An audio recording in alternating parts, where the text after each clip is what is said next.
Hello, I'm Mr. Snapper. And I'm Red Snapper. And this is Project Nutmeg.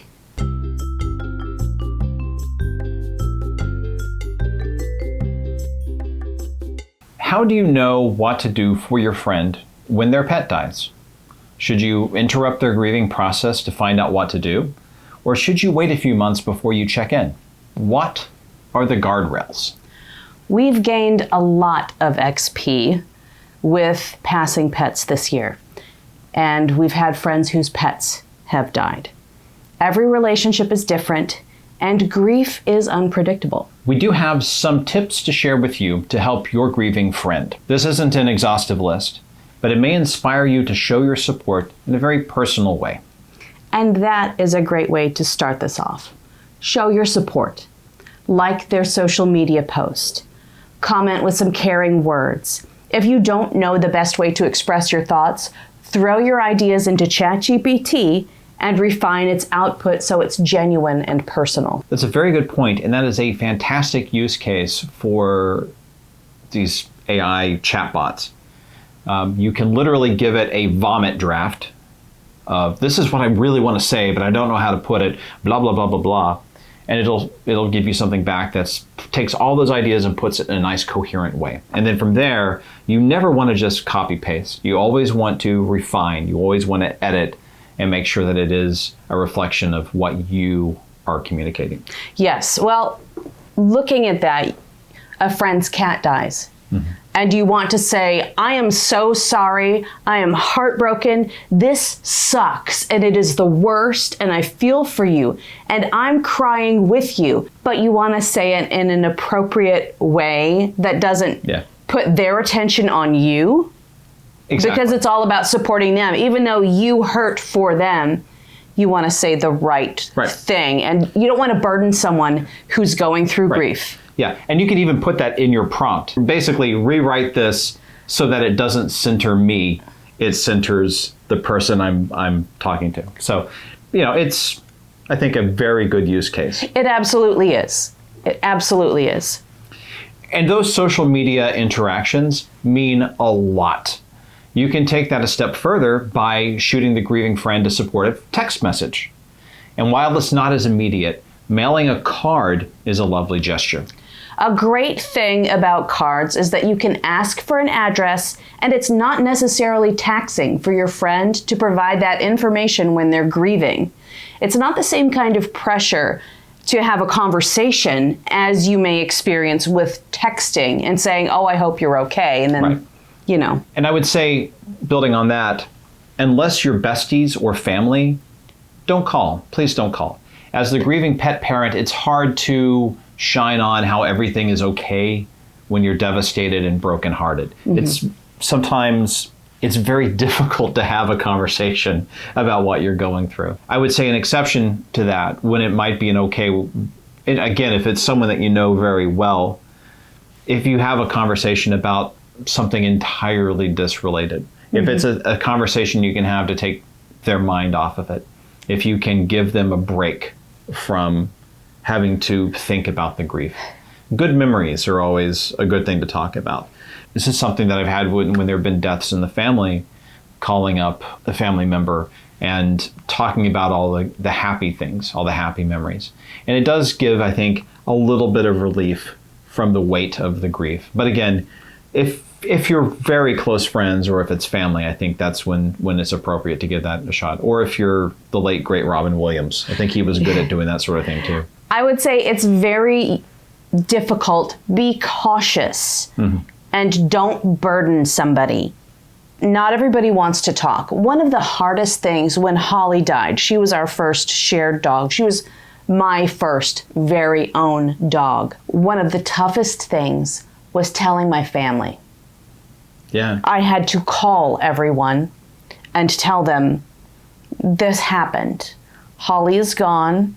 And every time it was like rubbing a sock across an open blister. And they needed to know, but telling people is one of the hard parts. And then shining on that you're okay. And it's not, you're just broken. Yeah. for sure. The next way you can show support is with physical gifts.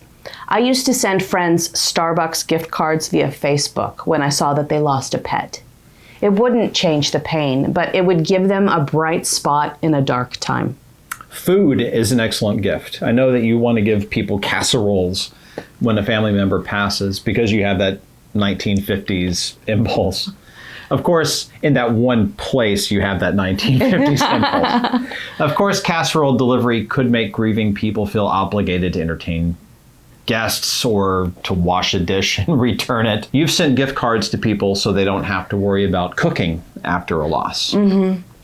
When Coca died, our friend Vivian Vermouth bought us dinner. I'm so glad they did that. Coca's aloha was so sudden that meal planning was the last thing on our minds. Vivian's gift was clutch. We've sent fancy cards that fold out to look like flower arrangements. We got mini cupcakes and flowers from friends when Bus died. We really appreciated those things. Mm-hmm. Another option is offering to help pay for end-of-life medical bills. There are sometimes surprise expenses. I'd say that it's better just to send virtual money via one of the apps, drop a check in the mail, or donate to any fundraiser they may have had going. Don't bother asking first. If your friend had a GoFundMe up because the pet needed cancer treatment, for instance, and unfortunately the pet passed, still donate to that GoFundMe because there are expenses associated with cremation, if they want to have the cremains returned to them, there are expenses associated with all of that. And there may still be medical bills that have to be paid. It's true. Well, and end of life, you do have to pay something. Yes, absolutely. Even if you are on a plan like we're on the Banfield plan, we still had to pay for that final service to be conducted for them to euthanize or dispose of everything.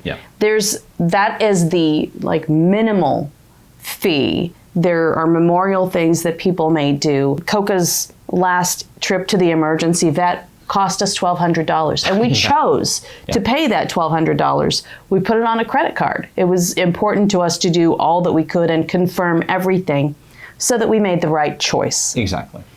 That was an unexpected expense, and people who have pets pass, they will have those, even if it's just the vet bill. Yeah, so don't bother asking. Just send money with a nice little note that says, here. Yeah. Thought this would help.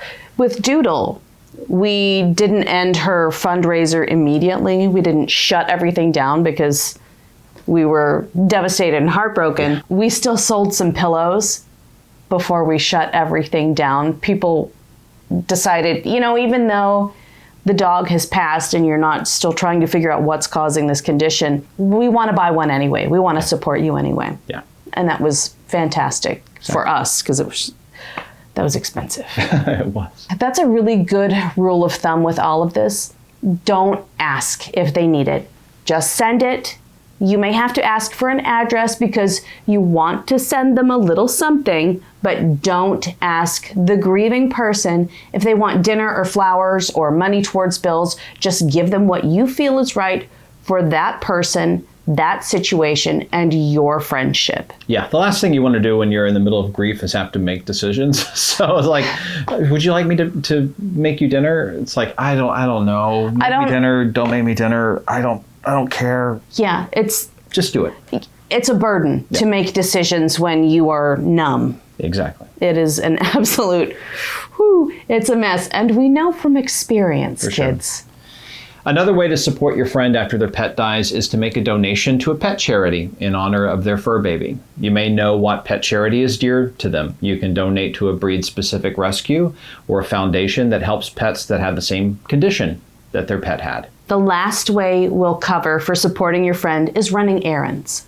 We talked about free and inexpensive things that you could do, helping in ways that cost some money, and now we're getting back to things that just cost time. There are practicalities to address. What happens with the pet's belongings, like harnesses, pet beds, medications, leftover food?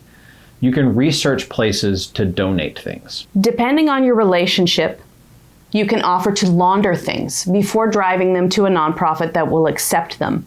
That takes the burden off your grieving friend. If you can't find a place that will accept things, consider handling the disposal of the things, or offer reusable items on an online forum like a Buy Nothing group. There are a lot of rescue groups out there, and if your friend has lost a pet, you can check in with the rescue groups for your friend to see if they can take any of the things that are available, any things from the former pet. That's a huge help. It really is. Yeah, absolutely. I think the key is to be present and pay attention to your friend, because sometimes you'll know what to do just based on what they're saying. If it is a situation where they're like, I've got all this medicine that I bought for the dog and I don't know what to do with any of it, you know what to do with it. I'll take care of that for you. I can't even think with making dinner. I've got it covered for you. So be present for your friend. Listen to them, listen to what they need, and respond. Yeah. A really lovely thing that I saw once was to say, instead of I am here for you, I am here with you. If there is something that I can do to help ease this journey, I'll step in and I'll take a leg with you. Yeah, that's great. Yeah, it's a lovely idea, and I feel like that's more of a partnership in grieving. Yeah, for sure. That is all from us. Now it's your turn. We want to hear from you. What have you done for a friend who is grieving the loss of a pet? Yes, or what ideas do you have? What do you think? How can you show you care while helping a friend in need? We'd really like to hear from you. Please like, subscribe, and boop the bell for notifications. And you'll see us next time. Bye. Bye.